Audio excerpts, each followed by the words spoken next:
إن الحمد لله نحمده ونستعينه ونستغفره ونعوذ بالله من شرور أنفسنا وسيئات أعمالنا من يهده الله فلا مضل له ومن يضلل فلا هادي له وأشهد أن لا إله إلا الله وحده لا شريك له وأشهد أن محمدا عبده ورسوله فقد قال تعالى يا أيها الذين آمنوا اتقوا الله حق تقاته ولا تموتن إلا وأنتم مسلمون يا أيها الناس اتقوا ربكم الذي خلقكم من نفس واحدة وخلق منها زوجها وبث منهما رجالا كثيرا ونساء واتقوا الله الذي تساءلون به والأرحام إن الله كان عليكم رقيبا يا أيها الذين آمنوا اتقوا الله وقولوا قولا سديدا يصلح لكم أعمالكم ويغفر لكم ذنوبكم ومن يطع الله ورسوله فقد فاز فوزا عظيما أما بعد فإن أصدق الحديث كتاب الله وخير الهدي هدي محمد صلى الله عليه وسلم وشر الأمور محدثاتها وكل محدثة بدعة وكل بدعة ضلالة وكل ضلالة في النار. Assalamu alaikum wa rahmatullahi wa barakatuh. Bienvenue à toutes et à tous, chers frères, chères sœurs, chers de la vérité sur la radio Al-Fath, la radio de la conquête des idées, radio polyurcétique pour reconquérir le monde intelligible que nous avons abandonné avec grand malheur. Donc aujourd'hui, wa alaykum assalam wa rahmatullahi wa barakatuh, nous parlerons des racines historiques. Nous entamerons, bien sûr, une série d'analyses concernant les racines historiques de la guerre civile syrienne, ainsi que son poids géostratégique.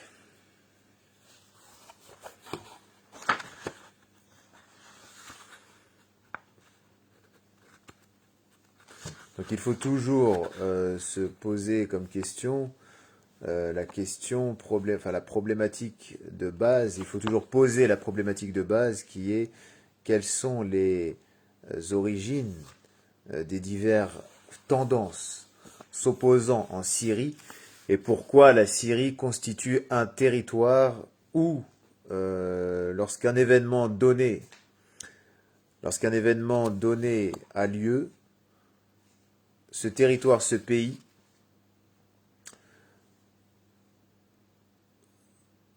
donc je répondrai après à ta question. Donc pourquoi la Syrie est-elle si importante dans l'histoire et pourquoi la Syrie est-elle si importante actuellement? Pourquoi, quoi qu'il se passe sur ce territoire, Sham, cela a des répercussions directes sur le reste du monde. Donc oui, Akhi Jamel, quelle est ta question?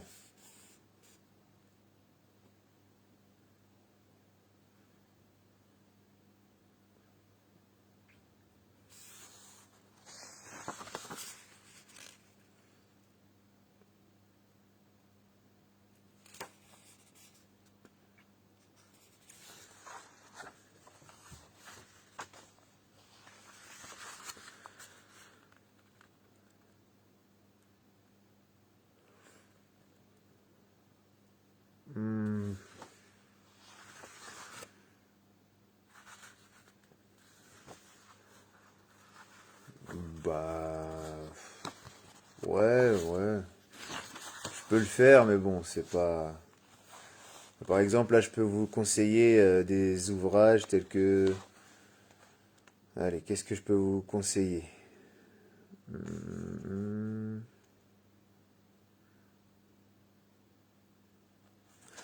Je peux vous conseiller le livre de Vladimir Slavutich, Syrie, la civilisation en danger, qui est assez intéressant. Mais en tant que tel, non, faire une bibliographie pour chaque intervention, non, ce n'est pas pertinent. Ce n'est pas pertinent, puisque tout ce que je vous partage sont des informations que vous pouvez retrouver dans des sources, au sein de sources qui sont assez accessibles.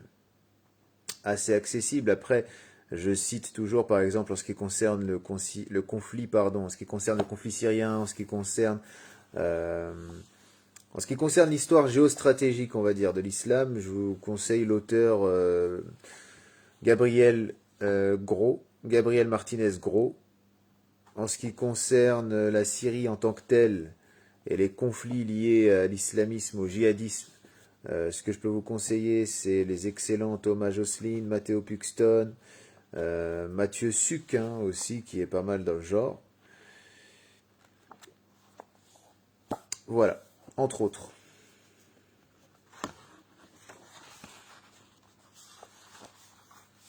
Ouais, fika barakallah.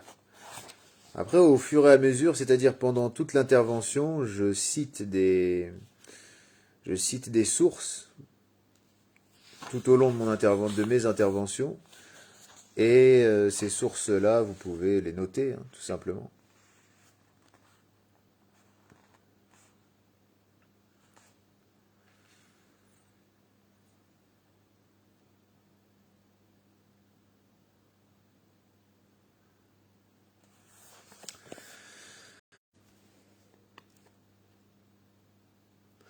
Oui, donc il y a eu un bug, je ne sais pas si vous l'avez... Ouais, exactement.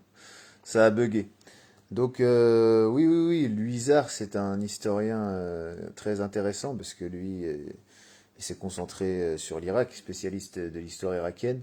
C'est intéressant également son analyse quant à l'organisation État islamique.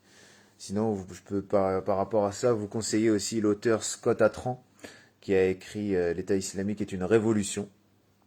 Donc, il ne fait pas du tout l'apologie de l'EI, sinon il sera en prison. Mais ce qu'il fait, c'est qu'il décrit l'organisation comme le fait Wassim Nasr, comme étant le seul mouvement révolutionnaire aujourd'hui au monde conséquent, global et conséquent, le plus puissant. Donc voilà. Après, encore une fois, fascination du djihad de Luis Martinez Gros aussi. Gabriel Martinez Gros, pardon. Donc voilà, entre autres. Entre autres, entre autres. Donc concernant la Syrie, la guerre civile actuelle trouve ses racines bien sûr dans l'opposition sunnite populaire naturelle à l'élite alaouite. Euh, donc à cette élite alaouite ethno-politique, donc confessionnelle, à la fois confessionnelle et politique, qui est à la tête du pays, qui est à la tête du pays depuis que le parti Ba'ath a pris le pouvoir, donc depuis Hafid al-Assad.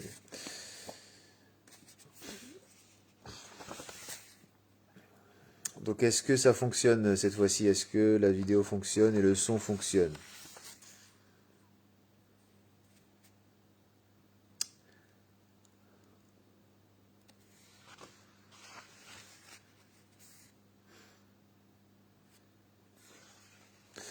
Très bien.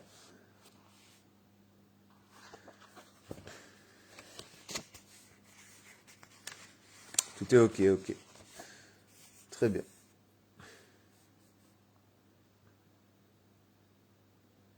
Donc aussi comprendre que le conflit syrien actuel est une guerre civile qui s'est qui a commencé par une opposition démocratique, par une lutte pour les droits de l'homme, une lutte pour avoir encore plus de liberté. À partir de 2011, dans le giron du printemps arabe, des révoltes du printemps arabe, donc celles-ci qui sont soutenues en grande partie par des officines occidentales et notamment celles de la société ouverte, encore une fois, euh, et qui luttent afin que les pays soient déstructurés, que les États soient déstructurés, car les nations sont considérées comme étant des hôtels, ne sont considérées que comme étant des aéroports également par les globalistes. Donc le fait est que la révolution syrienne actuelle, enfin la guerre civile syrienne actuelle est le reflet, ou plutôt l'écho, de celle des années 80, à bien moindre échelle, bien sûr, partant d'une action armée d'un groupe frériste militarisé. Mais ceci, voilà, ceci rejoint cela, à savoir que l'élite alaouite syrienne, cette petite caste à la tête de ce grand pays, de ce pays à l'histoire plurimillénaire, avec de grandes civilisations telles que les Lames, euh, et puis bon, voilà, de manière étendue, bon, en partie l'Empire acadien, et le reste des grandes civilisations qui ont peuplé cette région. Également le califat islamique qui s'est beaucoup reposé, notamment durant la période abbasside, sur le Chem et avant cela même Omeyyade, en ce qui concerne les prémices du califat Omeyyade, où les gens du Chem ont été les soutiens du khalifa Muawiyah ibn Abi Sufyan, donc el-Umawi. Donc ce pays est un pays qui a été décrit, hein, Shem, donc plus largement, à savoir la Palestine, le Liban et la Syrie actuelle, ont été décrits par le prophète ﷺ comme étant le lieu, le territoire où la foi sera, donc à la fin des temps, présente, et ce sera le seul endroit où la foi sera présente en tant que telle, lors des troubles, lors des fitaines. Donc d'où cette vague justement de départ, cette vague migratoire vers le Chem, bien avant même que l'organisation EI ne s'implante en Syrie. Tout ceci nous amène à cette réflexion-là et à cette interrogation du pourquoi la Syrie est-elle si importante. Donc on peut entre autres lire les écrits, comme je vous l'avais dit tout à l'heure, de Vladimir Slavutich, qui sont assez, voilà, bon, on va dire que c'est assez vulgaire, c'est assez simple à aborder, mais voilà, il faut rester humble et savoir pour introduire un sujet, se baser voilà, sur des œuvres assez accessibles. Donc commençons ensemble la lecture de ces dires concernant la Syrie. Donc, le nœud serré de contradictions et de conflits qui a balayé le Proche-Orient et le Moyen-Orient il y a quelques décennies a eu un impact négatif sur la République arabe syrienne, qui jusque-là et pendant de nombreuses années avait joué un rôle important de maintien de la paix dans cette région. Donc encore une fois, en restant objectif et sans entrer dans une analyse, dans une critique dogmatique, dans une critique théologique, dans une critique liturgique, là vraiment ce qui nous intéresse, ce sont encore une fois, les origines de la guerre civile actuelle et le poids géostratégique dans le monde, donc le poids géostratégique de ce conflit. Donc les orientalistes ont même prétendu que, sans la Syrie, il était possible de faire la guerre, mais impensable de parvenir à un règlement pacifique. Paradoxalement, cette évaluation a témoigné de beaucoup de choses. Entre autres, elle reconnaît à la Syrie la possibilité d'influencer le déroulement des événements locaux, de maintenir son propre cap sur la scène interarabe et de participer activement aux affaires de la communauté mondiale. De plus, elle reconnaît les capacités de Damas à défendre fermement la souveraineté de la RAS, République arabe syrienne,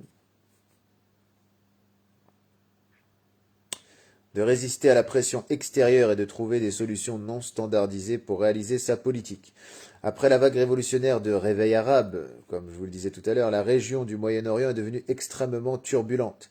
La Syrie a été, elle aussi, directement touchée par ces événements. En mars 2011, dans le sud du pays, dans la ville de Dar'a, puis Dar'a, Bimaddil Ayn, puis dans d'autres agglomérations, il a commencé à y avoir des manifestations pour remplacer le régime actuel. Elles survenaient surtout après la prière du vendredi. C'est pourquoi elles ont été appelées la révolution du vendredi. Différentes exigences ont été formulées de la démission du gouvernement jusqu'au renversement du régime. Dans le cadre de ces événements, la direction du pays a adopté des changements démocratiques. Elle a annulé la loi sur l'état d'urgence et les mesures strictes sur les médias. Ben oui, parce qu'il faut d'abord savoir et être totalement honnête, totalement franc concernant cet événement, concernant les événements qui ont marqué le début de la révolution syrienne. C'est que le gouvernement a, par tâtonnement, répondu, en ayant vu l'exemple de ses pays voisins et de certains États qui ont certaines structures étatiques qui ont perdu en puissance et qui se sont même effondrés tout autour de la Syrie. L'État syrien, dans un premier temps, a accepté une certaine adaptation, il a montré une capacité à s'adapter et à pouvoir répondre à des attentes populaires. Donc il faut être juste et analyser froidement l'entièreté du conflit. Donc la direction du pays a adopté des changements démocratiques en fonction de la révolution du vendredi. Elle a annulé la loi sur l'état d'urgence et les mesures strictes sur les médias, ainsi que les lois sur les partis politiques. Et pendant l'hiver de l'année suivante, donc 2012, les agences de presse du monde entier ont signalé que les États-Unis ne considéraient plus Bachar al-Assad comme chef de la Syrie et comptaient sur l'opposition armée, la coalition nationale syrienne, le CNS. Depuis, les insurgés de toutes sortes cherchent à renverser le chef de l'État. À partir de janvier 2012, l'organisation réactionnaire Front al-Nusra, donc réactionnaire, c'est une organisation réactionnaire par définition, cela signifie conservateur. Ça se déroulait en fait un vendredi, ça se déroulait à chaque fois après Salatul Jumu'ah, et c'est ce qui se fait à chaque fois. Par exemple, si on s'intéresse à la gestion des actions menées par les frères musulmans, on se rend compte que c'est souvent après le vendredi, c'est même quasiment tout le temps après le Jumu'ah.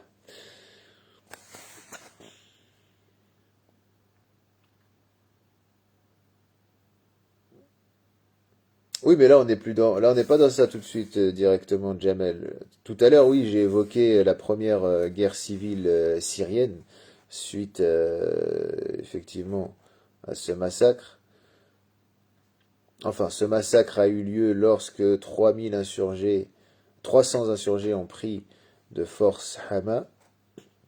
Effectivement, Hafid al-Assad n'a pas été tendre et a saigné ces insurgés fréristes, qui eux pour le coup étaient pleinement fréristes. Donc à partir de janvier 2012, l'organisation réactionnaire Front al-Nusra, donc réactionnaire signifiant conservatrice, qui est la branche syrienne du réseau terroriste international Al-Qaïda, et en réalité on sait que c'est la branche syrienne de l'organisation EI, a pris part à cette campagne anti-gouvernementale. Dès avril 2013, le groupe terroriste État islamique en Irak et au Levant, EIL, détaché d'Al-Qaïda et passé de l'Irak à la Syrie, s'est joint à la lutte contre Bachar al-Assad en tant que force indépendante. Ces deux très dangereux groupes djihadistes ont connu une croissance rapide en Syrie, jusqu'à atteindre plus de 150 000 militants, attirant les extrémistes du monde entier. Ces groupes ont en fait absorbé les anciens guerriers idéologiques opposés au régime de Bachar al-Assad. Après l'invasion des militants de l'EIL, le plus grand groupe d'opposition, l'armée syrienne libre, s'est divisée à plusieurs reprises et, de fait, a perdu son importance militaire. Certains de ses membres ont rejoint les terroristes. Le reste préfère attendre la redistribution tant attendue du pouvoir dans l'une des zones frontalières sécuritaires. Ils ont le soutien permanent de la France, des États-Unis, des pays du Golfe Persique ainsi que de la Turquie. Donc là, ce qui est intéressant et ce qu'il faut comprendre, Barakallahu fik Jamel, ce qui est intéressant et ce qu'il faut comprendre, c'est que là, je vous réserve la période, on va dire, années 60 jusqu'à 2016. Donc ça risque d'être un live assez long. Prenez vos dispositions. Donc ça va être assez long et voilà, moi je vais m'arrêter à 2016. Donc il faut comprendre que les sources dont j'ai citées au départ, à partir desquelles je base mon analyse, en réalité ce sont des supports qui sont pertinents et qui sont restreints afin de ne pas s'éparpiller justement. Ça concernera donc la période années 60-2016.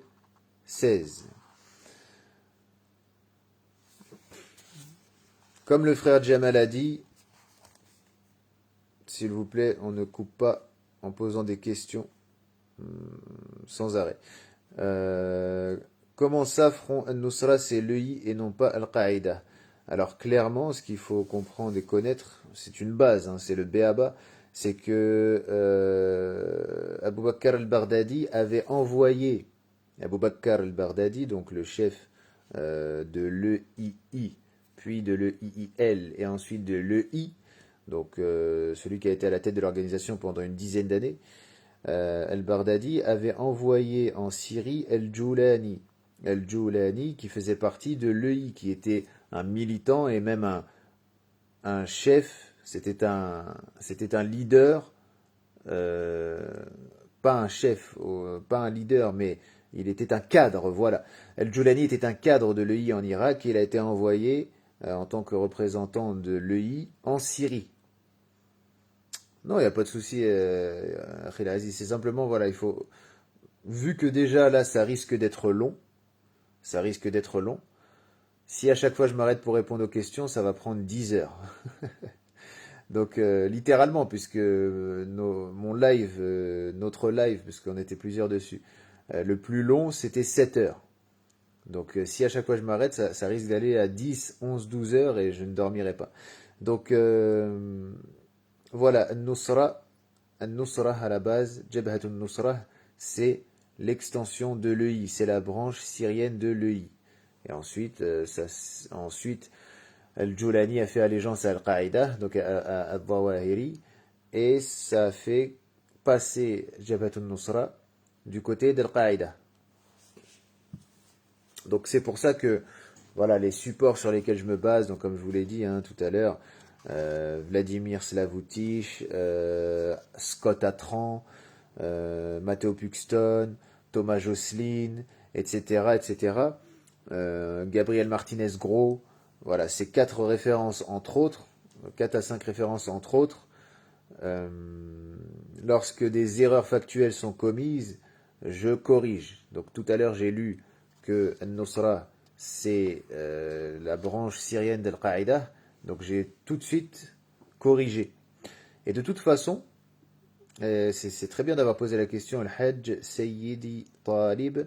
Al-Hajj Sayyidi Talib, si l'on patiente, en réalité, si l'on tend l'oreille et qu'on écoute, toutes les réponses à nos interrogations se trouvent dans, alhamdoulilah, cette intervention.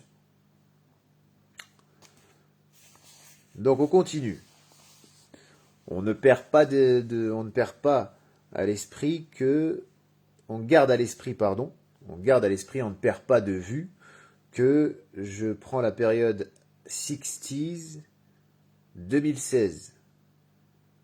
Donc voilà, il faut rester concentré sur ça.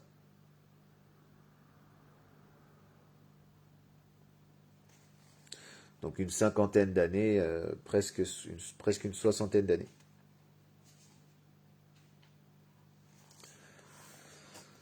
Donc à partir de 2012, non, ça c'est bon, on l'a lu, voilà. Donc ils ont le soutien permanent de la France, des États-Unis, des pays du Golfe Persique ainsi que de la Turquie. De qui parle-t-on?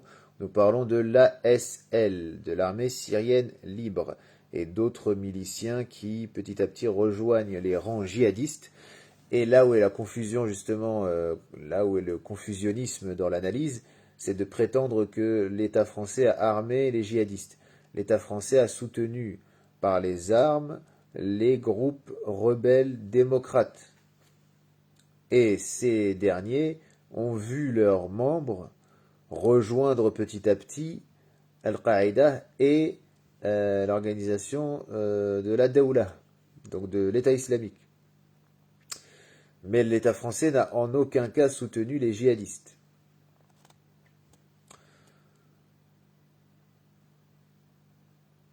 Donc le 3 juin 2014, une élection concurrentielle du chef de l'État a eu lieu en Syrie pour la première fois depuis l'arrivée au pouvoir du parti Ba'ath en 1963. C'est dire que sous la pression populaire, il a dû jouer le jeu de la démocratie. Pendant ces élections, Bachar al-Assad a été réélu pour un troisième mandat.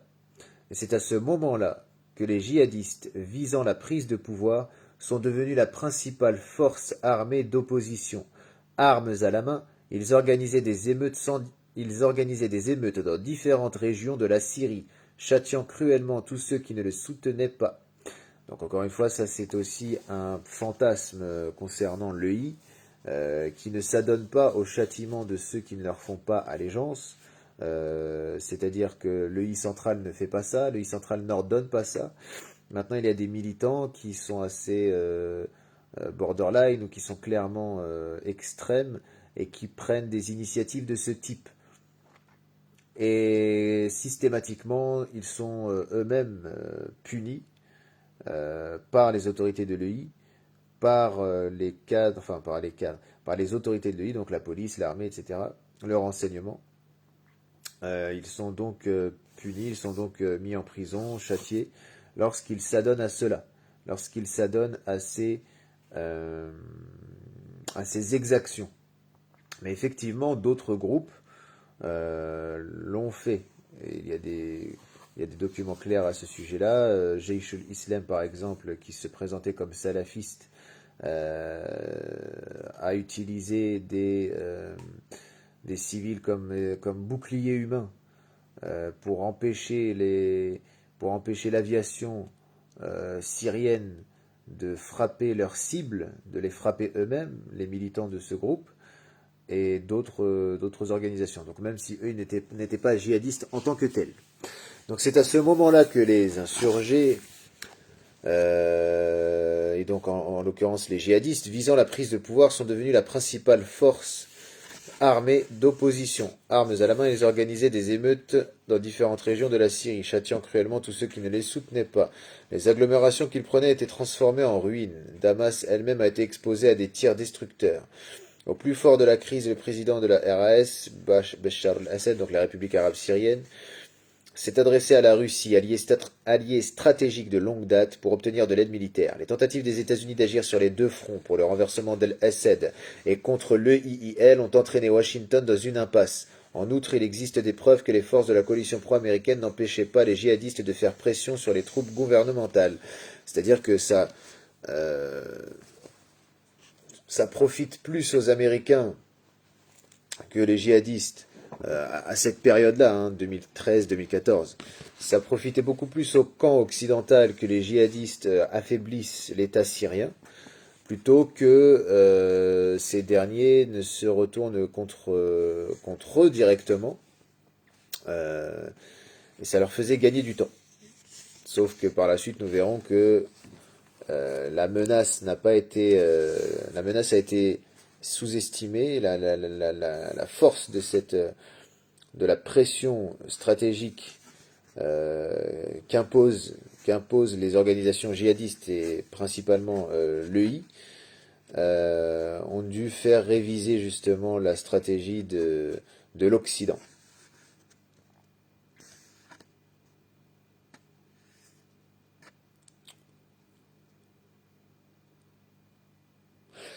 Donc, en outre, il existe des preuves que les forces de la coalition pro-américaine n'empêchaient pas les djihadistes de faire pression sur les troupes gouvernementales. Donc, encore une fois, il ne faut pas oublier que parmi les sources que j'ai à ma disposition, là, il y a du partisanisme russe, enfin, du moins, une prise à partie du camp, du camp de l'opposition, avec une certaine posture de tendance russe, voilà, il faut le dire. Donc souvent, et de toute façon, quand il y a des erreurs à corriger, je le fais au cours de la lecture. Donc voilà, ne venez pas encore à chaque fois dire oui mais ceci, oui mais cela, surtout pour ceux qui viendront en plein milieu du live. Bon, je confie la mission à mes frères et sœurs loyaux de leur répondre avec bienséance, bien sûr, qu'il faut écouter et être attentif. Enfin, qu'il faut être attentif, pardon, et patient.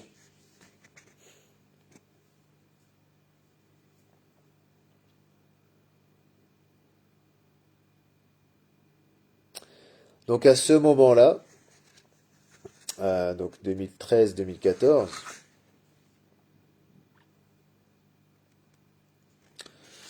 donc là on est dans la période juin 2014, Washington ne réussit qu'à étoffer la coalition qu'il dirigeait, avec l'arrivée de poids lourds tels que le Royaume-Uni, la France, l'Allemagne et la Turquie.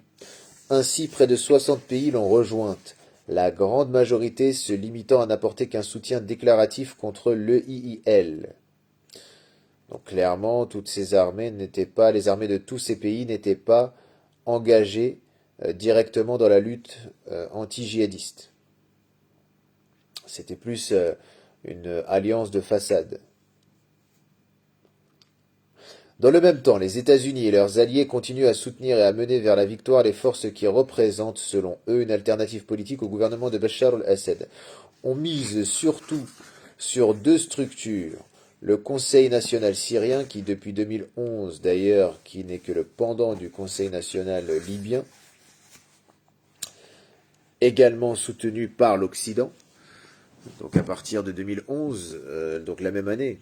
Simplement, les choses sont allées plus vite pour le régime libyen que pour le régime syrien, qui est toujours, même s'il est morcelé, même s'il est complètement poreux, est toujours en place et survit grâce à la présence russe. Donc le Conseil national syrien, donc deux structures. Les Occidentaux se basent sur deux structures. Le Conseil national syrien, qui depuis 2011 a déjà été reconnu par 17 pays membres de l'ONU, et la coalition nationale des forces de l'opposition et de la révolution syrienne, qui a émergé en 2012 et a reçu la reconnaissance de la Ligue arabe. Depuis 2012, à noter que les pays arabes aujourd'hui ont rétabli leurs relations diplomatiques avec l'État syrien. Depuis 2012, à Genève et dans d'autres capitales, des pourparlers sans fin entre des représentants du gouvernement d'Al-Assad et l'opposition sur le projet de paix pour la Syrie ont lieu sous les auspices de l'ONU. Les États-Unis, ses alliés et la Russie y contribuent. Les conditions cadres pour le compromis ont été fixées dès le communiqué de Genève de 2012, mais depuis lors, la question n'a pas progressé davantage. L'impasse se complique avec les contradictions qui existent au sein même de l'opposition. L'alliance rapide de la Russie à l'action militaire en Syrie à la demande du président Bachar al-Assad devrait être en principe en mesure de rompre le nœud gordien de ce conflit politico-militaire prolongé, aggravé par la prise d'une grande partie du pays par les militants de l'État islamique. Pourtant, une mésentente persiste sur la manière de ramener la paix en Syrie. Pourquoi les mesures proposées par la Russie ne sont-elles pas acceptables et acceptées par les Européens ? Ce livre donnera quelques éléments de réponse. Donc, ce livre, entre autres. Une déclaration remarquable sur cette question a été faite en octobre 2015 dans les pages de l'hebdomadaire l'Obs par Jean-Pierre Chevènement. Il a souligné que c'est une erreur d'écarter la proposition d'alliance qu'a faite Vladimir Poutine aux Occidentaux. Selon lui, le terrorisme djihadiste menace de façon égale la Russie et l'Occident. La russophobie ordinaire occulte que, pour la Russie, le terrorisme djihadiste est un défi vital, dans le Caucase, en Asie centrale et dans sa capitale même, écrit-il et rajoute, c'est pourquoi la Russie, soutient le régime syrien dont la chute aujourd'hui entraînerait la prise de Damas par Daesh.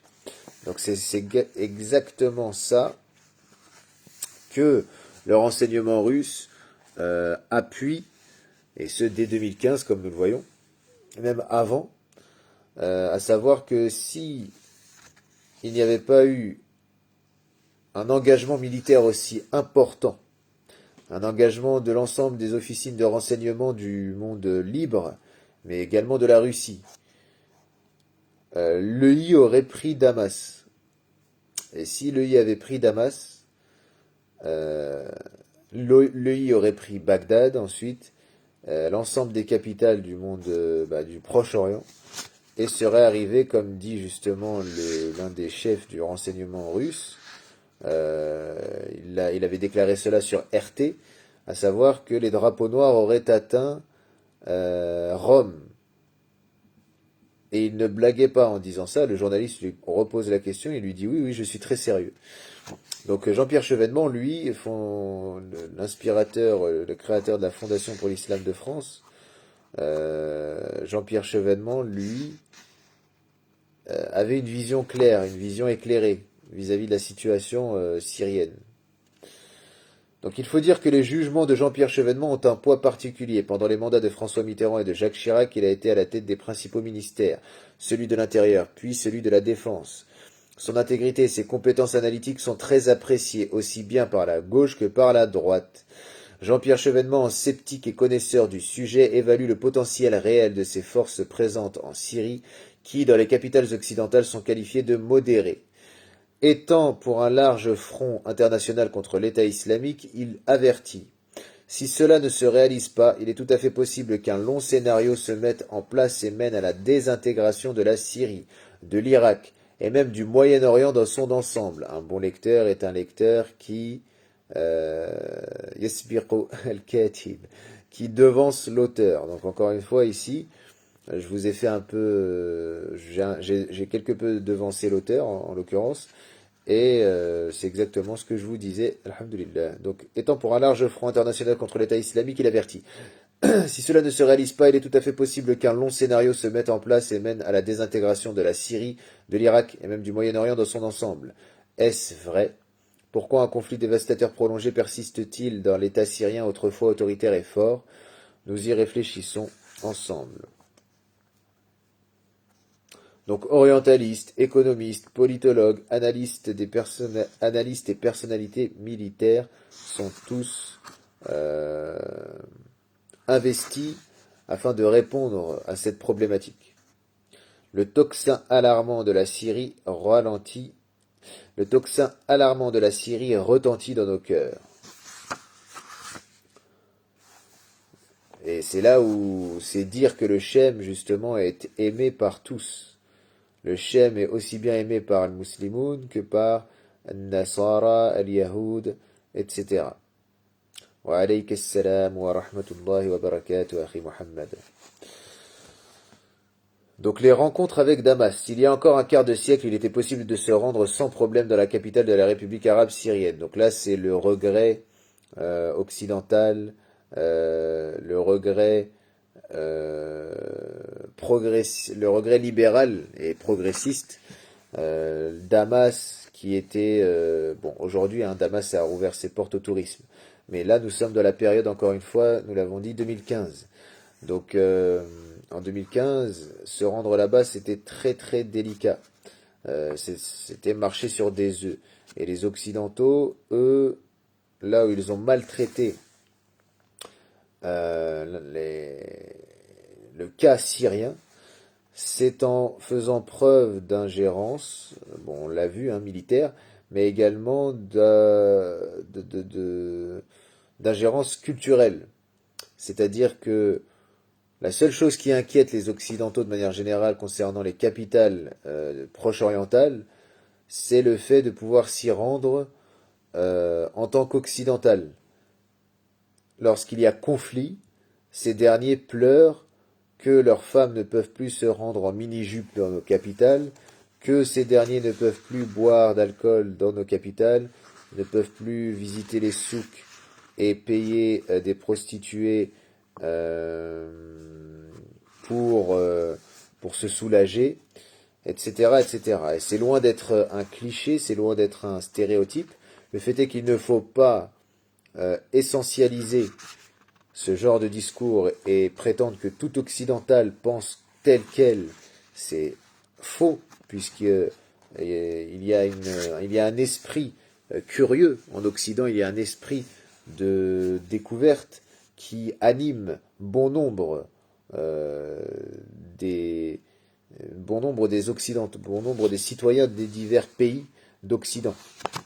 Donc Voilà, ici il est question encore une fois de rester le plus objectif possible. C'est la marque d'ailleurs de fabrique, c'est le type de la maison. Je me suis toujours porté euh, garant de l'objectivité. Et l'objectivité, comme j'aime à le rappeler, c'est la somme des subjectivités. Donc, en l'occurrence, lorsqu'on lit l'écrit d'un auteur, forcément, il y a de la subjectivité. Donc, pour ceux qui n'étaient pas là au début, plusieurs auteurs, dont Gabriel Martinez-Gros, Scott Atran, Matteo Puxton, et en l'occurrence, Vladimir Slavoutic, en fonction de la prononciation. Donc il y a encore un quart de siècle, nous dit l'auteur, il était possible de se rendre sans problème dans la capitale de la République arabe syrienne. C'était également le cas quelque temps avant et un certain temps après. Une multitude de toutes les routes culturelles menaient vers Damas, puisque le pays possède des frontières avec la Turquie au nord, avec Israël et le Liban à l'ouest, avec l'Irak à l'est et avec la Jordanie au sud. Il faut préciser qu'après la guerre de 67, les troupes israéliennes ont occupé une partie du territoire syrien, la région du plateau de Golan, et que cette frontière s'est hérissée de fils barbelés et de champs de mines. Donc retour dans le passé, consacrons quelques pages pour se rappeler la ville au temps de la paix. Voici un témoignage de 85 qui décrit la paisible et accueillante Damas.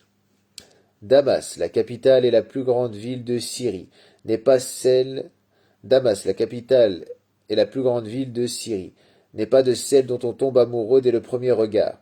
Si en été on y rentre du côté de la frontière libanaise, on est accueilli par les montagnes chauves et déclives d'une vague couleur grise, une chaîne clairsemée d'arbres poussiéreux qui traînent le long du ruban d'asphalte de vieilles maisons. Si on rentre du côté de l'aéroport, le tableau est un peu plus animé, mais à peine. Ne vous attendez pas à des impressions vives si vous visitez Damas sans sortir de votre voiture. Dans Damas, il faut marcher, ou plutôt flâner, pendant des heures, des jours, des soirées, des nuits. Et c'est à ce moment qu'on commence tout à coup à lire cette ville comme un poème rempli d'une profonde sagesse, de joie et de grandeur. Le jour commence tôt à Damas, les éclairages de nuit ne sont pas encore éteints dans les rues, et l'obscurité profonde masque encore les flancs du mont Qassioun qui se presse contre la ville, tandis que la voix traînante et un peu triste du mot Eddin vogue déjà dans le silence d'avant l'aube, annonçant un nouveau matin. Puis retentissent les carillons de cloches des églises chrétiennes, répandant des sons d'argent et de cristal, et la nuit recule petit à petit dans la profondeur des rues étroites et des ruelles de la vieille Damas. Les premiers rayons de soleil glissent du sommet de Qassioun sur son flanc, de plus en plus bas, et les voilà, qui inondent les rues larges et les places de la nouvelle Damas. Ces parcs verts, ces squares, ces jardins. Les premières automobiles se figent, disciplinées, devant les feux, frissonnant de la fraîcheur matinale, leurs têtes emmitouflées dans des foulards à carreaux, les travailleurs journaliers se réunissent dans les lieux convenus. Ils se tassent en groupe et, accroupis les uns près des autres, discutent doucement en attendant leurs employeurs pour un jour, 2 jours ou une semaine. Donc là, les 30 glorieuses versions syriennes, si on veut. Donc lorsque nous sommes dans une situation de plein emploi, c'est partout la même chose. Et Damas, durant les années 80, était une ville encore à somme toute assez ouverte sur l'Occident et cosmopolite. C'est pour ça que le choc de la révolution syrienne, suivi de la guerre civile syrienne, en partie confessionnelle, a fait reculer beaucoup de Damascènes et les a choqués, enfin, le choc les a marqués. Il y a des Occidentaux qui ne voulaient pas que Palmyre Damas tombe entre les mains de certains groupes pour éviter les casses des statues et des histoires passées. C'est ça. De manière plus large, hein, l'ONU a fait voter une résolution contre la destruction du patrimoine et comme étant justement comme étant donc que la destruction du patrimoine était une raison suffisante pour intervenir contre ces groupes.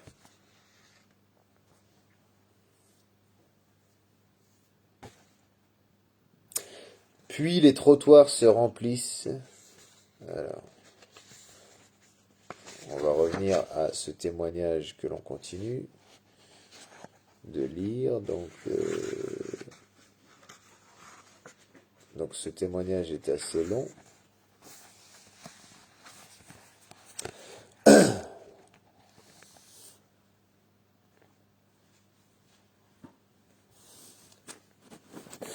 Donc on continue la lecture. Puis les trottoirs se remplissent d'écoliers de grande classe. On peut les reconnaître grâce à leur uniforme soigné, vert ou kaki, qui rappelle par sa rigueur l'uniforme militaire. Même sur leurs épaulettes, ils ont comme des grades, des chevrons rouges ou bleus foncés, de jeunes hommes et des jeunes filles propres, corrects, vont en cours, avec des dossiers sous le bras, regardant avec curiosité l'étranger apparu de nulle part dans la rue en cette heure matinale. Et c'est là où il faut avoir du recul et analyser froidement, encore une fois, les faits historiques. C'est que Damas était une ville prospère, une ville où, encore une fois, l'emploi était donc on parlait de situation de plein emploi juste avant, où l'emploi était l'une des clés, l'un des éléments clés de cette ville, permettant une dynamique économique qui malheureusement, à cause de la guerre, a été stoppée. Ceci n'empêche pas que beaucoup ont cette fausse analyse prétendant que les islamistes, s'ils prennent le pays, feraient chuter l'économie par définition, par essence. C'est totalement faux. Puisque on l'a vu avec l'exemple de l'EI, lorsque l'EI a conquis les territoires qu'il a réussi à soumettre. Donc, lorsque l'EI s'est étendu durant la phase d'expansion territoriale de cette organisation, les structures sociétales ont été maintenues. Tout a été maintenu. Les institutions, elles, ont été islamisées, mais tout a été conservé. Et c'est l'intervention de la coalition internationale qui a mené la Syrie à plonger dans cette crise à la fois économique et politique, et avant tout stratégique. Donc, clairement, il y a une volonté de cacher la responsabilité, ou plutôt d'amoindrir la responsabilité de ceux qui ont mené le pays à cette crise, en accusant toujours des acteurs qui constituent en réalité une minorité. C'est-à-dire que ce ne sont pas les acteurs majoritaires du conflit qui sont pointés du doigt comme étant la cause de cette crise, de ce recul économique et politique de la Syrie. Les djihadistes ne sont concrètement pas les responsables premiers de la situation de la perte de vitesse économique de la Syrie. Loin de là.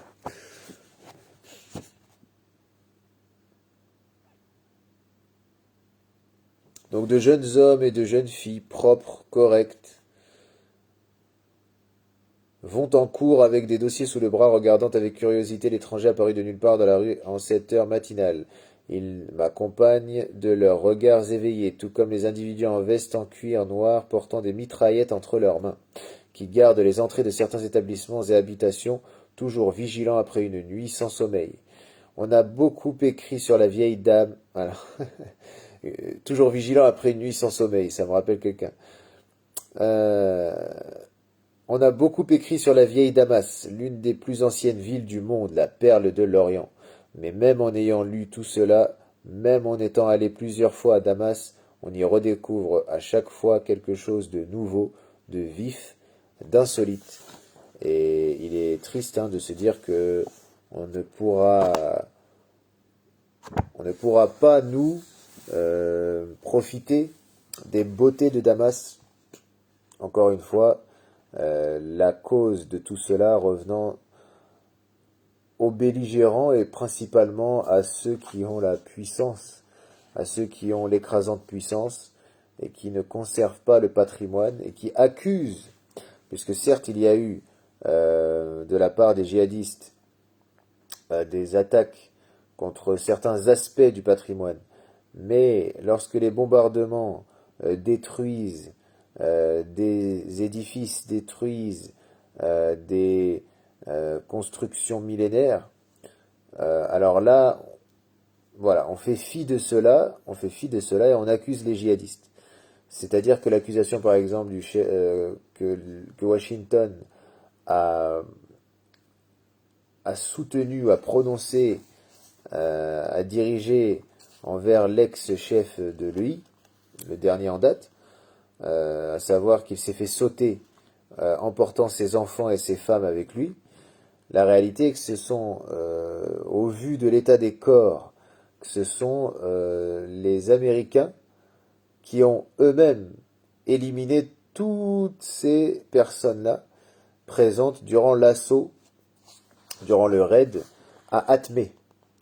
Donc là, c'est la même chose. Nous avons il y a des preuves, des documents, il y a des choses,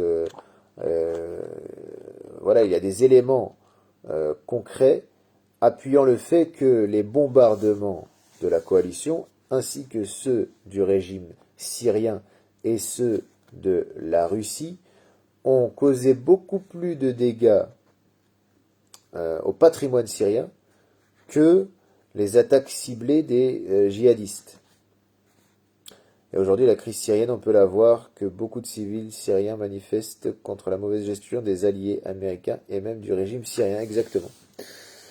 Exactement. On peut pas, on peut pas remettre la faute sur des belligérants, somme toute violents, mais dont la puissance est limitée, dont la capacité de nuisance est limitée.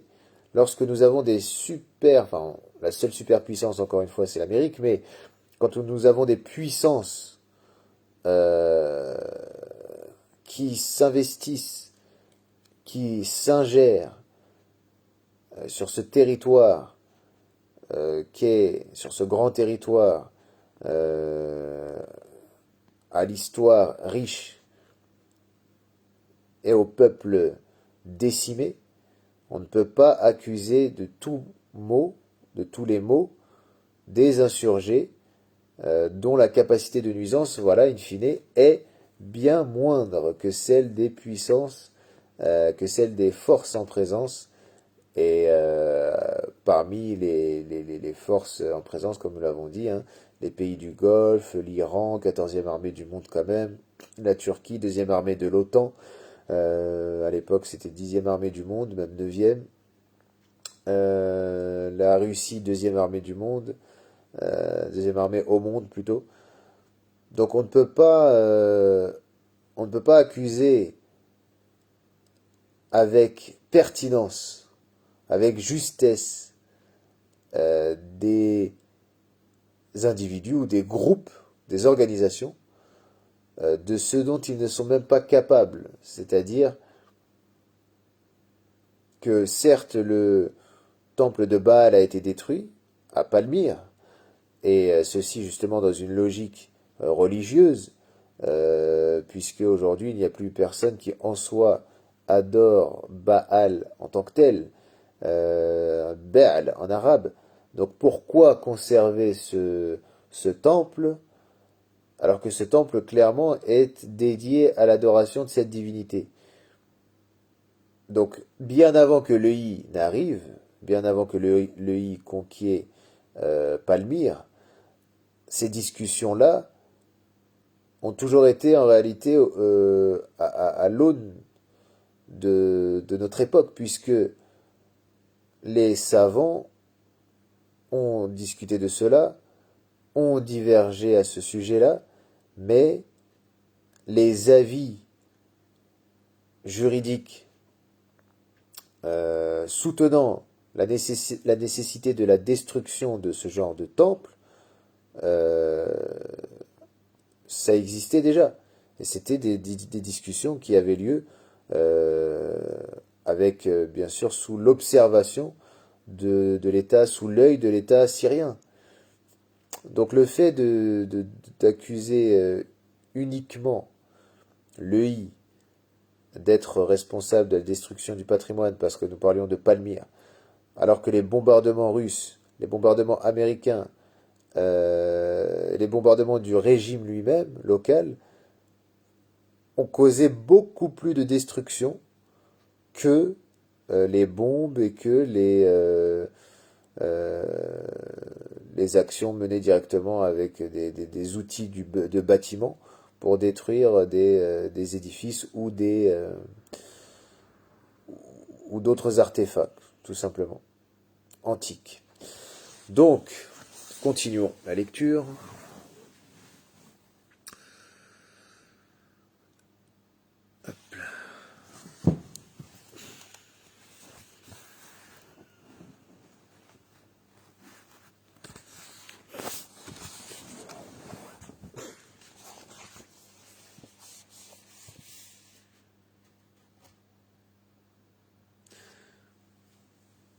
La parole de Ali, elle se trouve dans les hadiths concernant, dans le hadith sur Ahlul Medina, enfin, تدمير تصفية تصفية الصور تدمير التمثال التماثيل et le fait d'aplanir donc le qubur. Le fait est que ce hadith-là, en tant que tel, ce hadith-là a été abrogé par d'autres hadiths. Et j'avais traité de cette question-là durant le cours sur les images suwar en islam. Donc c'est pour ça que je reviens sur la discussion des imma contemporains concernant cela, puisqu'il y a eu beaucoup par exemple, les temples ne sont pas tous remplis d'icônes, d'éléments iconographiques polythéistes. Et déjà dans les années 60-80, que ce soit en Égypte, en Syrie, en Irak, lorsque l'archéologie ayant émergé au XIXe siècle faisait fureur au XXe siècle, ces discussions-là ont déjà eu lieu. J'appuyais sur le fait de ne pas attribuer à l'EI seulement l'initiative de détruire cela, et de détruire une partie du patrimoine. Donc, principalement les représentations, les statues, donc la ronde bosse figurée. Et le fait est que les bombardements, encore une fois, de ces diverses puissances ont amené plus de dégâts au patrimoine que les actions ciblées des militants de l'EI. Et effectivement, ce sont comment dire, plus qu'un pantin, c'est un, je le dis souvent, ils agitent euh, ils agitent le spectre, voilà, c'est ça le spectre djihadiste. L'épouvantail, voilà, l'épouvantail. C'est ça que je cherchais. Plus qu'un pantin, un épouvantail. C'est ça, un bouc émissaire, un épouvantail. Un épouvantail, pourquoi? Parce que grâce à cela, l'opinion publique est effrayée. L'opinion publique est totalement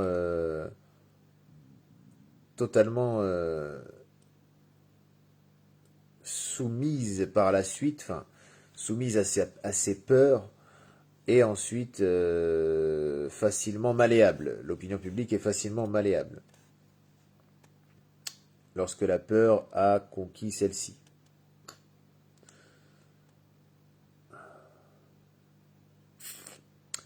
Donc, capitale de l'État araméen. Déjà, il y a 3 millénaires, cette ancienne Damas, ou Dimashq, comme l'appellent les Syriens, était la capitale du puissant État araméen. La ville a encore un autre nom, Hachem. Donc, parce que Hachem, ce n'est pas que l'entièreté de la Syrie, c'est l'entièreté de la grande Syrie, donc comprenant le Liban, la Palestine, la Jordanie. Mais le Shem, donc Liban, Palestine, Jordanie, Syrie actuelle. Mais le terme Shem désigne également la capitale, Dimashq, qui, comme le Luxembourg, a pour capitale le Luxembourg, etc.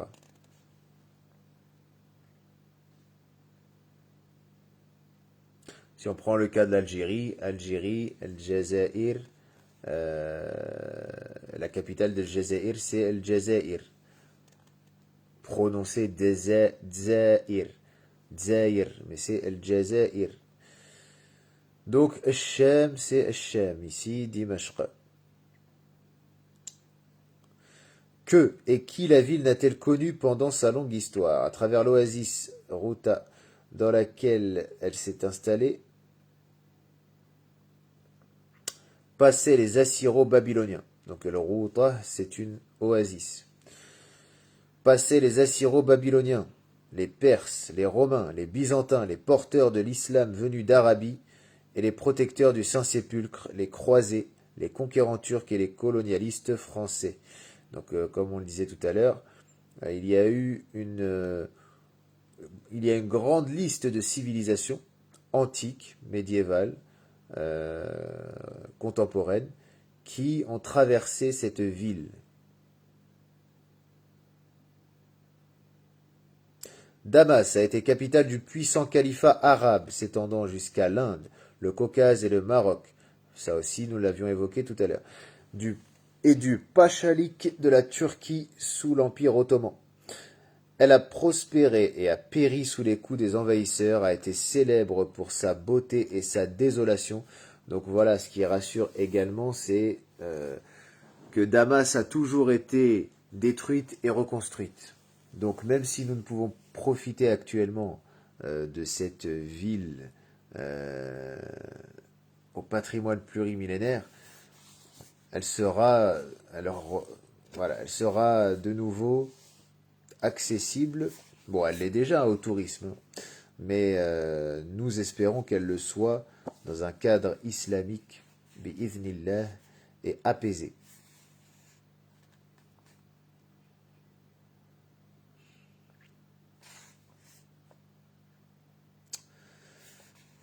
Donc elle a prospéré et a péri sous le coup des envahisseurs, a été célèbre pour sa beauté et sa désolation, a été décrite comme la perle de l'Orient et comme une ruine lugubre, abandonnée pendant des décennies par les hommes.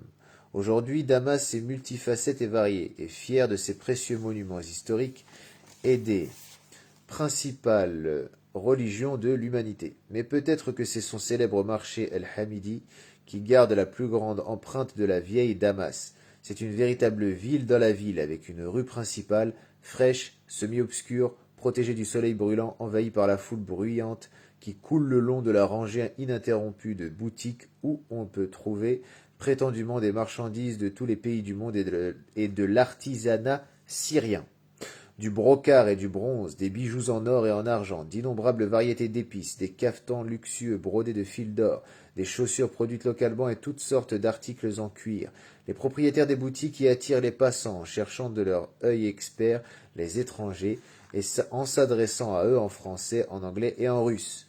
Par ici, j'ai un cafetan, le vrai cafetan oriental. La rue principale se ramifie en de plus petites rues et ruelles.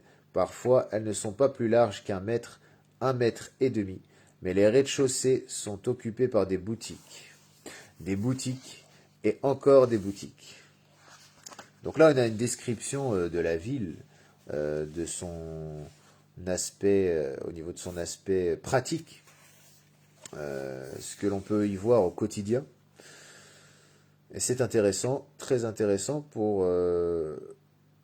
puisqu'on se rend compte que, bon, malgré tout, malgré toute la, malgré la guerre hein, qui a été enclenchée en 2012-2013, suite à la révolution démocratique.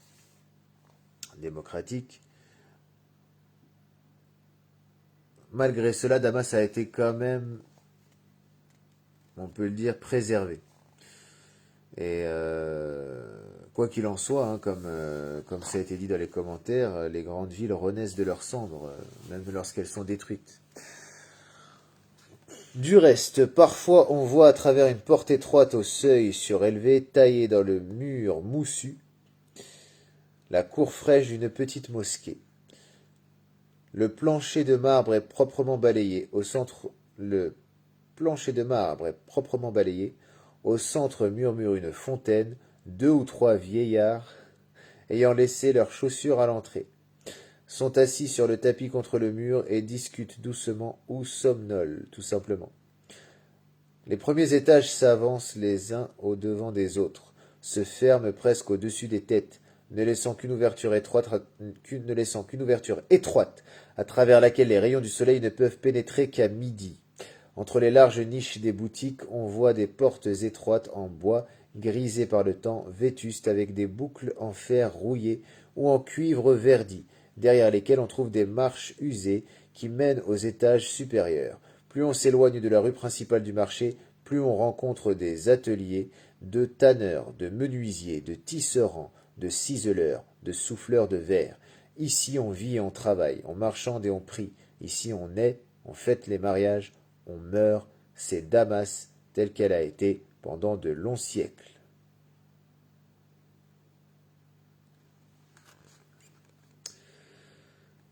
À travers les siècles, la rue principale débouche sur la célèbre mosquée des Omeyyades, la dynastie qui a gouverné pendant moins de 100 ans, 661-750, mais sous laquelle Damas a atteint son épanouissement en tant que capitale du puissant et prospère califat.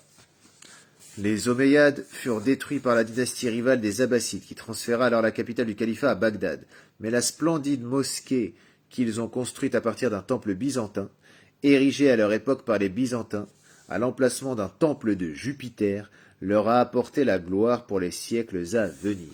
Et c'est là où on voit justement que un temple qui, de base, est dédié à une divinité, peut être transformé justement donc d'abord transformé par les chrétiens en église, et cette église peut être transformée ensuite en mosquée.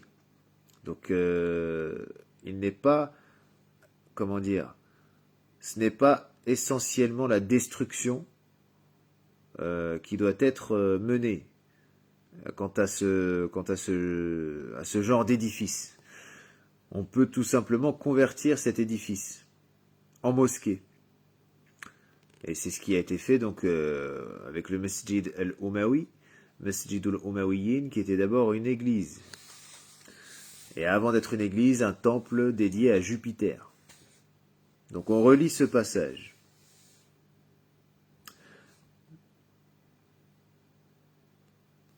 Exactement. On pense tous à Sainte Sophie. Exactement. La rue principale débouche sur la célèbre mosquée des Omeyyades, la dynastie qui a gouverné pendant moins de 100 ans, 661-750, mais sous laquelle Damas a atteint son épanouissement en tant que capitale du puissant et prospère califat. Les Omeyyades furent détruits par la dynastie rivale des Abbassides qui transféra alors la capitale du califat à Bagdad. Mais la splendide mosquée qu'ils ont construite à partir d'un temple byzantin érigé à leur époque par les Byzantins à l'emplacement d'un temple de Jupiter leur a apporté la gloire pour les siècles à venir. Les Arabes franchissent le haut seuil du portail principal, laissant leurs chaussures à l'entrée, et en chaussettes ou pieds nus se dirigent à travers la cour spacieuse vers le grand bâtiment couronné d'un dôme. Le temple byzantin était consacré à Jean-Baptiste, dont la tête a été présentée sur le plateau à la séductrice Salomé, donc Yahya ibn Zakaria alayhi salam.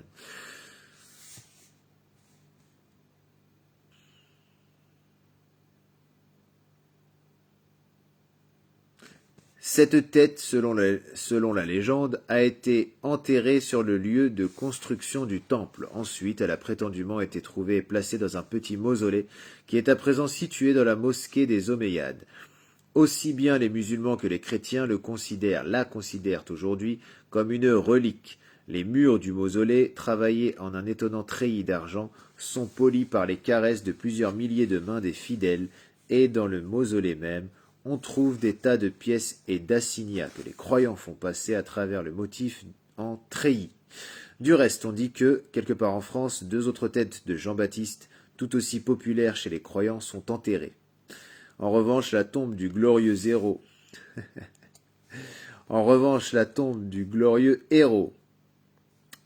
de la lutte contre les croisés, Salahuddin ou Saladin, loin d'être un zéro, c'est véritablement un héros, situé à proximité immédiate, est unique. Et son authenticité ne fait aucun doute. Elle a longtemps été laissée à l'abandon, mais maintenant c'est une des curiosités locales. Les locaux n'ont pas besoin d'acheter un ticket pour entrer dans la mosquée. Par contre, le gardien qui est assis à l'entrée dirige gentiment les étrangers vers une salle spéciale remplie de meubles rembourrés et de tapis. Là-bas, on est obligé de laisser ses chaussures, juste devant le fauteuil dans lequel on s'assoit pour se déchausser et d'acheter un ticket. Et c'est là l'ancrage de l'islam en Syrie, c'est que, quel que soit le parti au pouvoir, quelle que soit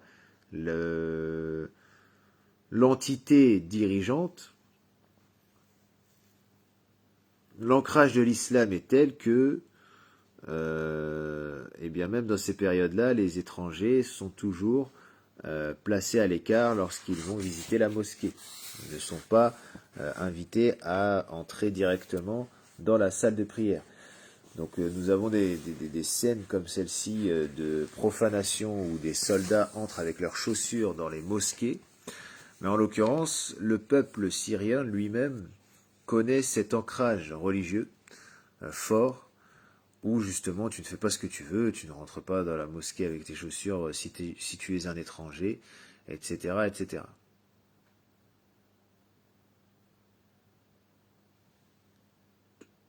Les femmes reçoivent de longues pèlerines noires dont il faut couvrir sa tête et ses épaules, et ensuite, bienvenue dans la mosquée. Donc clairement, lorsque Pécresse commence à s'insurger et dit il faut que nous visitions les pays arabes avec notre culture d'un point de vue donc occidental, libertaire et humaniste, une imbécile comme celle-ci oublie que même du temps du règne sans conteste du parti Ba'thi, eh bien même à ce moment-là, tu devais entrer quand même dans la mosquée en te couvrant la tête. Donc là, il est question bien sûr des femmes. Même si les hommes aussi, il est préférable qu'ils se couvrent la tête, pour les femmes, il est obligatoire de le faire.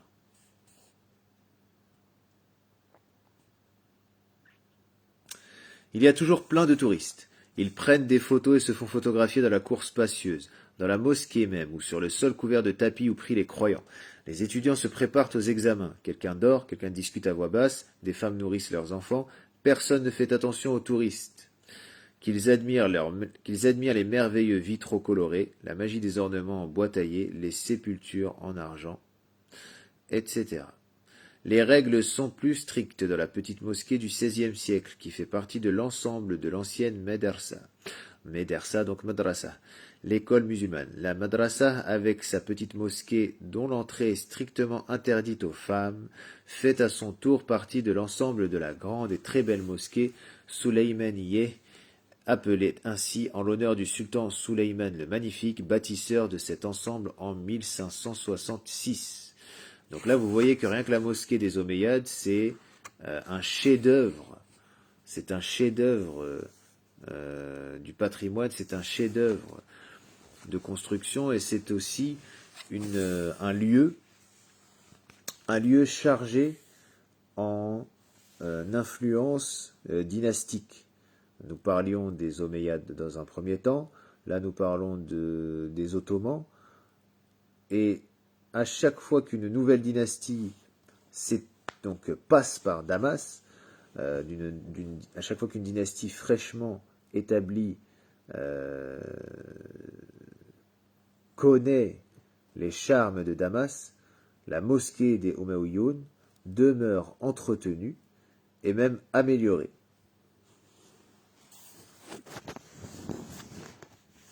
C'est pas anodin de se dire que les Damascènes sont les héritiers d'une histoire des plus solides, des plus importantes. Donc le Chem, encore une fois, son poids géostratégique, son poids historique et géostratégique et culturel, bien au-delà de la simple guerre civile syrienne, mais nous sommes dans le sujet là, nous sommes dans le sujet même. La Syrie est véritablement cette nation incontournable, parmi les plus importantes.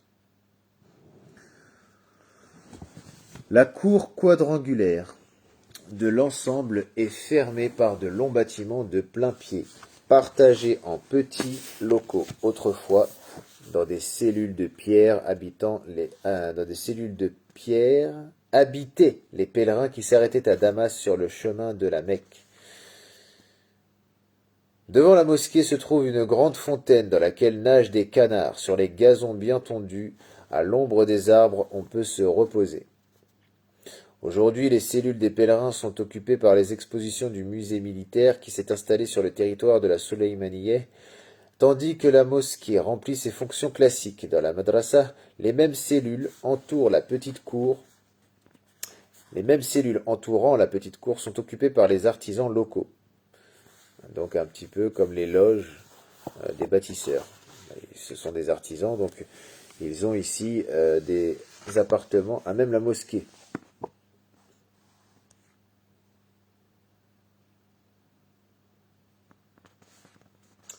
Ils tissent devant vous le brocart en un ornement compliqué de fils d'or et d'argent. Cisèlent et gravent des plateaux en bronze, de hautes cruches, des coupes, des fourreaux de sabres et de poignards.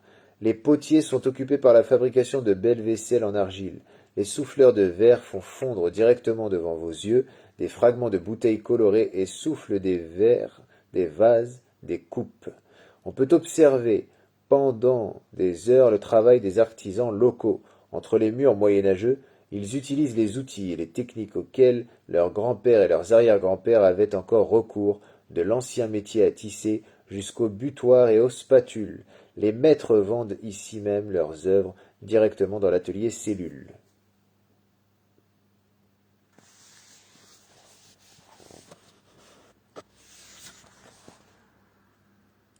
On peut continuer indéfiniment à décrire la vieille Damas. Par exemple, le palais de la Hezm, construit en 1750, la résidence des gouverneurs turcs devenue aujourd'hui le musée d'ethnographie, ou les lieux liés aux premières années de la chrétienté. Même aujourd'hui, les légendes continuent à vivre à Damas et attirent une multitude de touristes en nourrissant la fierté nationale des Syriens même. Mais, bien sûr, ce ne sont pas eux qui déterminent le visage de la nouvelle Syrie, de la nouvelle Damas. À la madrasa de Soleimaniye, un jeune homme installé sur une natte à l'ombre, profitant de la fraîcheur devant l'entrée dans l'ancienne mosquée. Devant lui, il y avait des livres. Il était en train de feuilleter des cahiers remplis de griffonnage. Ce jeune homme était en fait étudiant à l'université de Damas, dont les locaux, installés dans des bâtiments modernes, se trouvent à moins d'un demi-kilomètre de Soleimaniye. L'étudiant préparait ses examens au son rythmé d'un métier à tisser provenant de la cellule la plus proche, qui est occupée par un vieux tisserand. Aujourd'hui, un Syrien sur 5 se penche sur les livres. À l'université de Dimashq seul, il y a près de 45 000 étudiants, dont 20% sont des femmes musulmanes, qui, encore récemment, n'osaient pas apparaître dans les lieux publics sans burqa, sans khimar.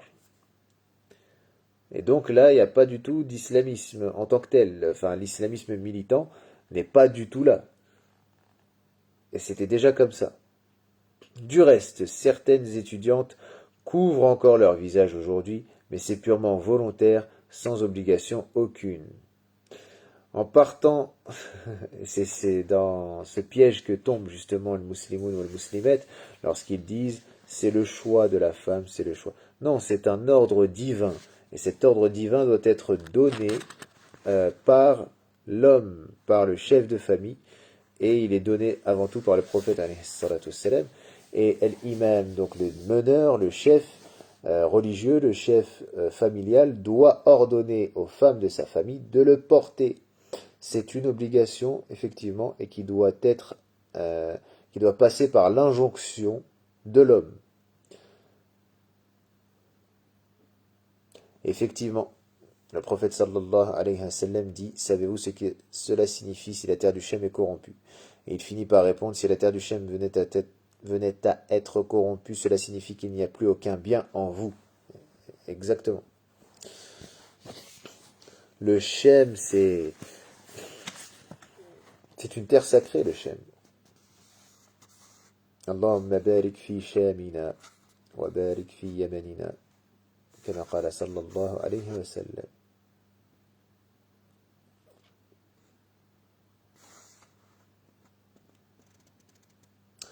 En parlant de la capitale de la Syrie d'aujourd'hui, on ne peut pas ne pas noter les constructions actives qui y sont menées. Dans la partie nord-ouest de la ville, quartier par quartier, poussent des bâtiments modernes à plusieurs étages. Les nouvelles maisons grimpent en haut des flancs du mont Qassioun. On construit des viaducs et on tranche de nouvelles et larges autoroutes. La ville se remplit d'espaces verts. On construit à une échelle plus petite au centre de Damas, des hôtels, des bâtiments publics, des établissements de l'État. Rien à dire, les monuments anciens de la culture mondiale, les restes de vieux remparts et la porte de la ville qui s'est retrouvée aujourd'hui dans le centre-ville, les temples chrétiens, les mosquées musulmanes, les colonnades romaines s'inscrivent de façon étonnante et naturelle dans l'image de la nouvelle Damas avec ses bâtiments contemporains et les coupoles argentées des châteaux d'eau, au-dessus des puits artésiens qui approvisionnent en eau les arrondissements modernes. Je reprends la phrase. Rien à dire, les monuments anciens de la culture mondiale, les restes de vieux remparts de la porte et de la ville qui s'est retrouvée aujourd'hui dans le centre-ville, les temples chrétiens, les temples chrétiens, les mosquées musulmanes, les colonnades romaines s'inscrivent de façon étonnante et naturelle dans l'image de la nouvelle Damas avec ses bâtiments contemporains et les coupoles argentées des châteaux d'eau, au-dessus des puits artésiens qui approvisionnent en eau les arrondissements modernes. Aujourd'hui, Damas est une perle qui a grandi en dépassant son ancienne coquille. La causée. Alors, wa alaykum assalam wa rahmatullahi wa barakatuh. Aujourd'hui, Damas est une perle qui a grandi en dépassant son ancienne coquille, l'a cassée de l'intérieur en écartant les fragments précieux qui soulignent par leur beauté la grandeur de la grande ville contemporaine.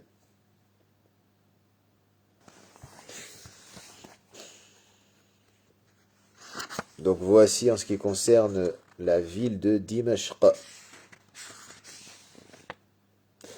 Et c'est là où on se rend compte justement de la force, de la portée culturelle qu'a une telle ville. Dimashq, c'est comme si tu dis Bagdad. Dimashq, comme nous l'avons dit, comme nous l'avions rappelé, est au centre même du Shem et même désigné par le terme Shem lui-même, par ce toponyme. Et donc, quel gâchis pour, premièrement, l'élite alaouia qui a mené une politique destructrice et même destructive vis-à-vis de sa propre population. Alors, qu'en est-il des bâtiments? Qu'en est-il des bâtiments? Qu'en est-il des infrastructures? Qu'en est-il de tout ce que l'homme a construit durant des millénaires en Syrie? Eh bien, ils le détruisent facilement. Le régime syrien détruit tout cela facilement pour ensuite remettre la faute sur, dans un premier temps, les opposants, pourtant démocrates, puis sur les djihadistes, et de manière générale sur les religieux sunnites et porteurs d'un certain islamisme. Donc la perle de l'Orient Dimashq a déjà été martyrisée, a déjà été détruite puis reconstruite. Ce n'est pas le conflit actuel qui va la faire disparaître qui va la rayer de la carte historique justement.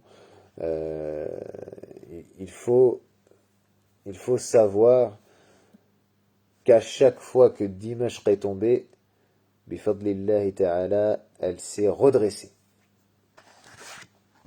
pour briller encore, pour briller encore plus fort. Donc on va s'intéresser à la ville de Quneitra. Donc dans la ville morte de Quneitra, le territoire du plateau du Golan constitue la Muhafadah, le gouvernorat. Le territoire du plateau du Golan constitue la Muhafadah syrienne Quneitra, dont le centre est placé dans la ville du même nom. Les troupes israéliennes ont envahi le Golan en 1967 et jusqu'à 1987, la région se trouvait sous contrôle de l'armée de défense d'Israël. 7 ans plus tard, l'ONU a introduit ses casques bleus. Une ligne de division a été tracée et une zone démilitarisée a été créée directement sur la frontière orientale de la Muhafadah de Quneitra. Des unités spéciales de l'ONU chargées de surveiller la séparation sont basées dans la région. En 1981, la Knesset israélienne a adopté la loi du plateau du Golan dans laquelle a été proclamée de façon unilatérale la souveraineté d'Israël sur ce territoire. Cette annexion a été reconnue invalide par la résolution du Conseil de sécurité de l'ONU et a été condamnée par l'Assemblée générale des Nations unies.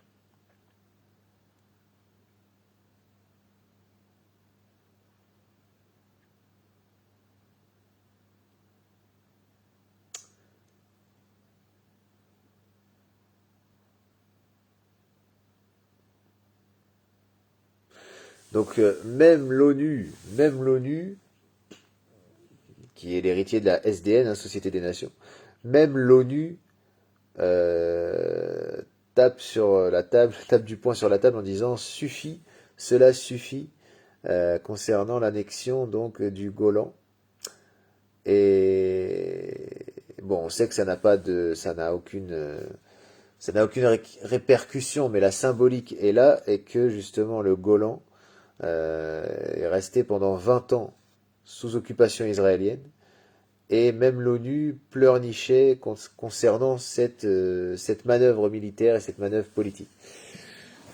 C'est la ville de, c'est la ville de c'est la ville de Katzrin qui est devenue, relativement parlant, le centre du Golan israélien. La majorité de la population non juive sur le Golan est constituée de Druzes qui conservent la nationalité syrienne.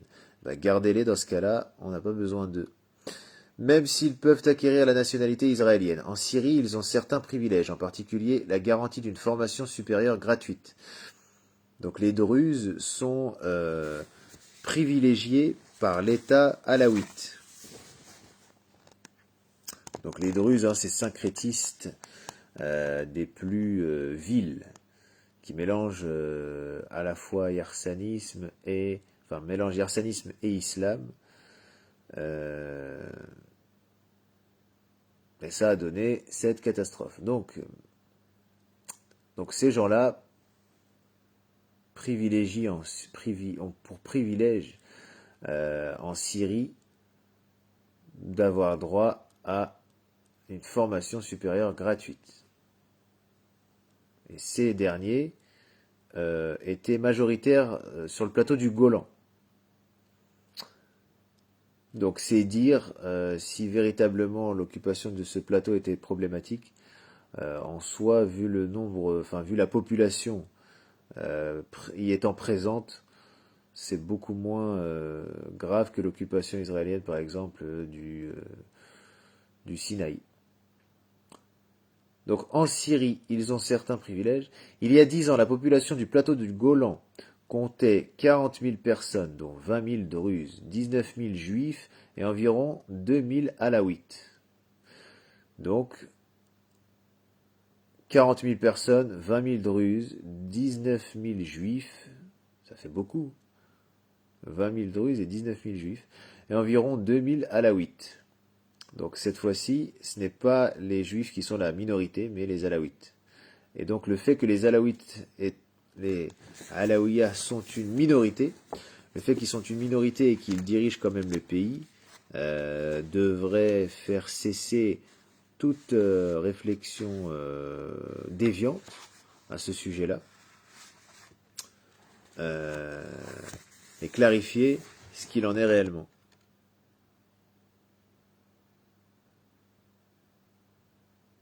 Parce qu'encore une fois, le diktat de la minorité est rejeté partout. D'ailleurs, la plupart des hauts gradés ou plus grands leaders sont des druzes ou alaouites dans les milices du régime. Effectivement, jazakallah khayra, akhi Muhammad. Donc le plus grand village, donc on relit, il y a 10 ans, la population du plateau du Golan comprenait 40 000 personnes, dont 20 000 druzes, 19 000 juifs et environ 2 000 alaouites. Le plus grand village de la région est le village de Ruz Mejdel Shems. Mejdel ou Shems, voilà, vous voyez un peu, on parlait de ça. Shems, le soleil, donc le culte au soleil fait partie de la croyance druze, ou du moins des racines de celle-ci, du dogme druze.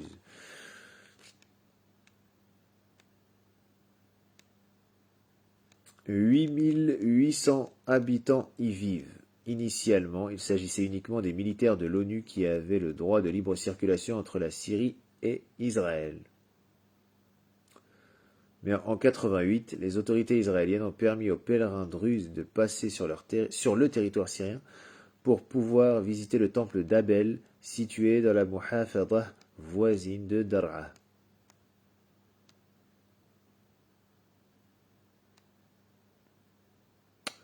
Aussi, les Druzes finançaient...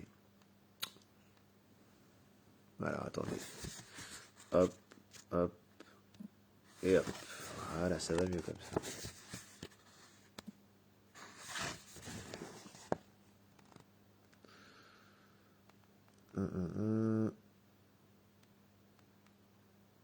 Ainsi, les Druzes fiancées, donc les femmes fiancées à un Syrien, ont-elles eu le droit de passer du côté syrien sans avoir la permission de revenir? La République arabe syrienne et l'Israël se trouvent de jurés en état de guerre, car le traité de paix entre ces deux pays n'a jamais été signé. Les ruines de Konaitras, d'où le fait que les Israéliens se permettent de bombarder des positions du régime.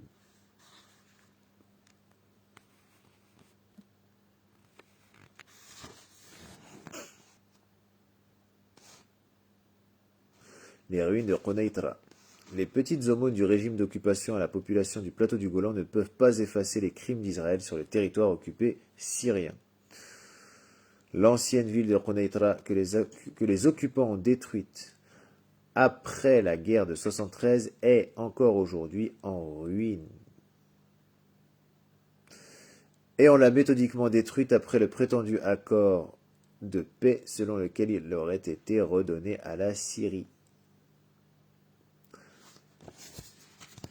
Donc vous comprenez bien que le plateau du Golan, ça a été totalement délaissé.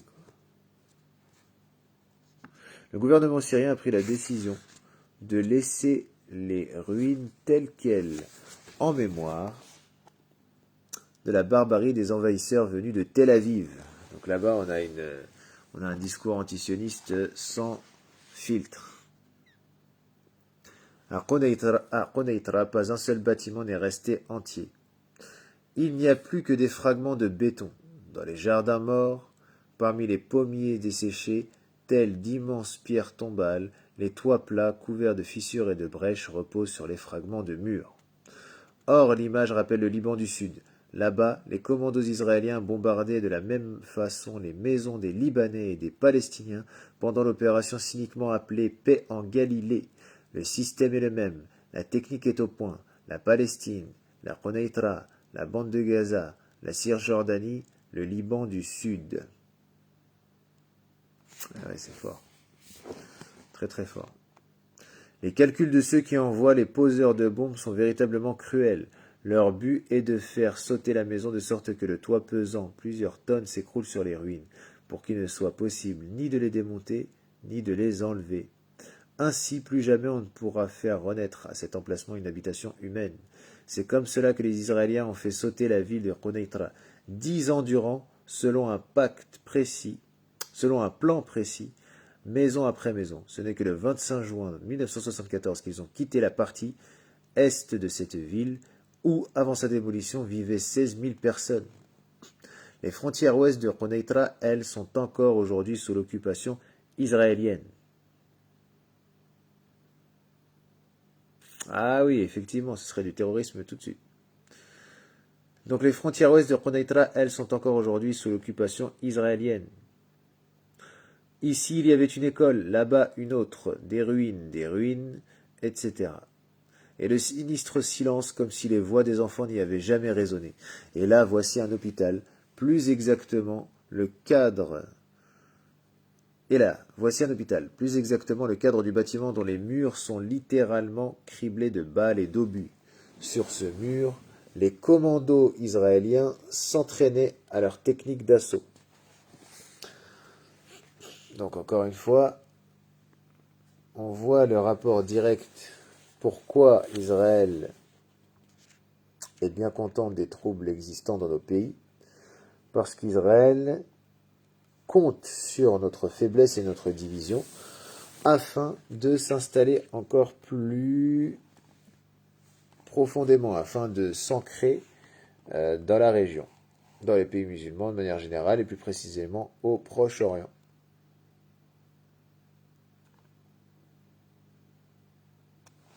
Alors, un petit détail que je règle. Voilà.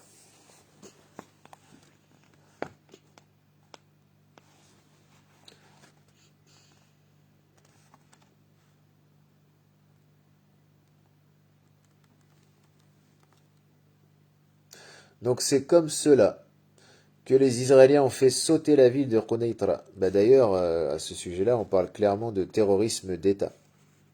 Même si c'est une notion qui est timidement employée, le terrorisme d'État est réel.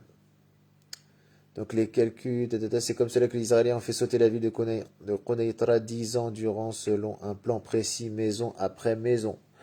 Ce n'est que le 25 juin 1974 qu'ils ont quitté la partie est de cette ville où, avant sa démolition, vivaient 16 000 personnes.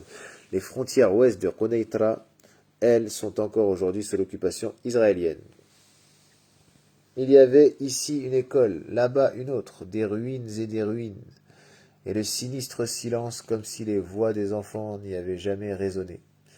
Et là, voici un hôpital, plus exactement le cadre du bâtiment dont les murs sont littéralement criblés de balles et d'obus. Sur ce mur, les commandants israéliens s'entraînaient à leur technique d'assaut, mais au préalable, cet hôpital de 400 places avait déjà été dévalisé par les occupants.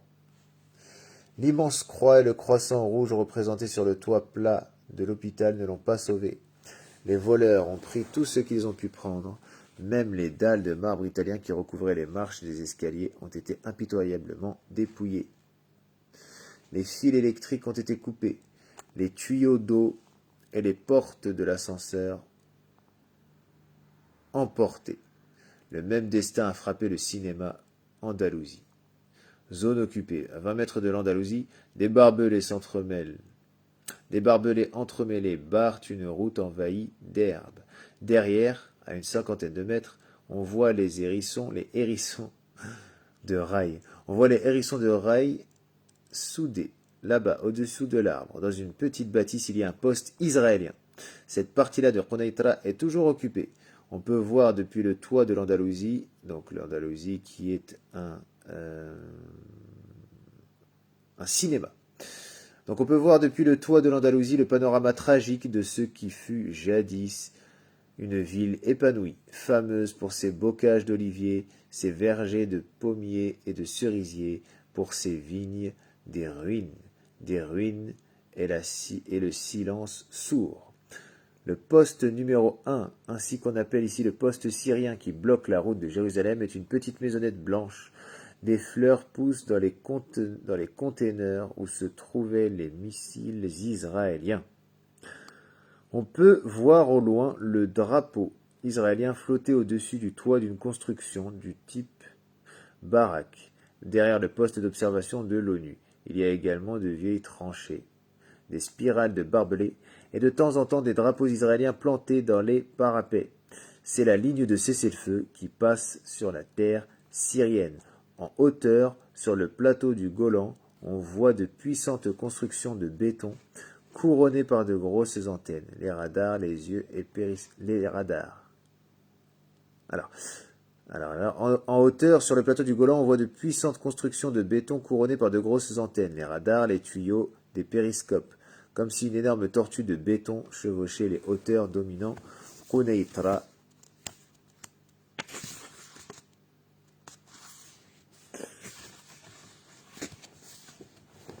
Donc dominant Quneitra.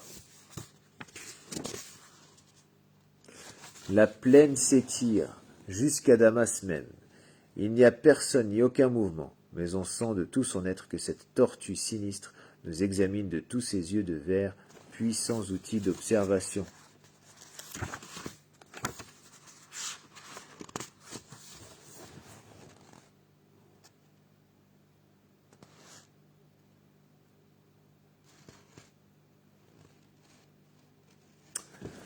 هذا والحمد لله.